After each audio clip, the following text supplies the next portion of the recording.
BNP গণতন্ত্রকে পুনরুদ্ধারের জন্য দীর্ঘ সংগ্রাম করেছে, লড়াই করেছে,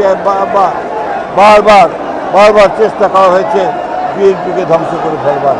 কিন্তু বিএনপি ফিনিশ পাখির মতো প্রতিবার এই আদর্শকে নিয়ে, জিয়া রহমানের আদর্শকে নিয়ে, খালেদা জিয়ার আদর্শকে নিয়ে জেগে উঠেছে।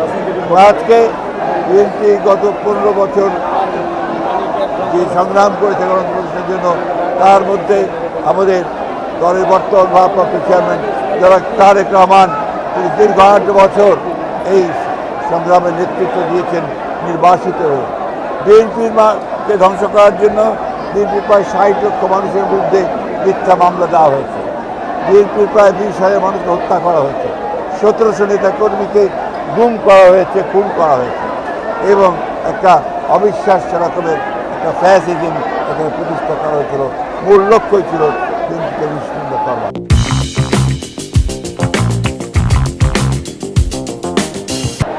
আল্লাহর আশীষ রহমতে জনগণের আন্দোলনের মধ্য দিয়ে, ছাত্রদের আন্দোলনের মধ্য দিয়ে আমরা সেই ভয়াবহ হাসিনা থেকে মুক্ত হতে পেরেছি, ফ্যাসিবাদ থেকে মুক্ত হতে পেরেছি।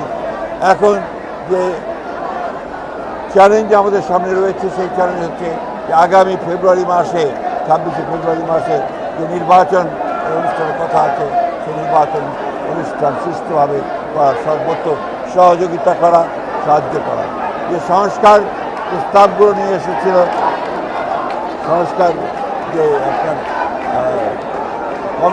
কমিশনগুলো, সেই সংস্কারে বিএনপি সর্বাত্মক সহযোগিতা করেছে, এবং বিএনপির 31 দফা কর্মসূচি প্রবর্তনের মধ্যে দিয়ে বাংলাদেশের রাজনীতিতে সম্পূর্ণ আমূল একটি পরিবর্তন বা আনার ব্যবস্থা করেছে।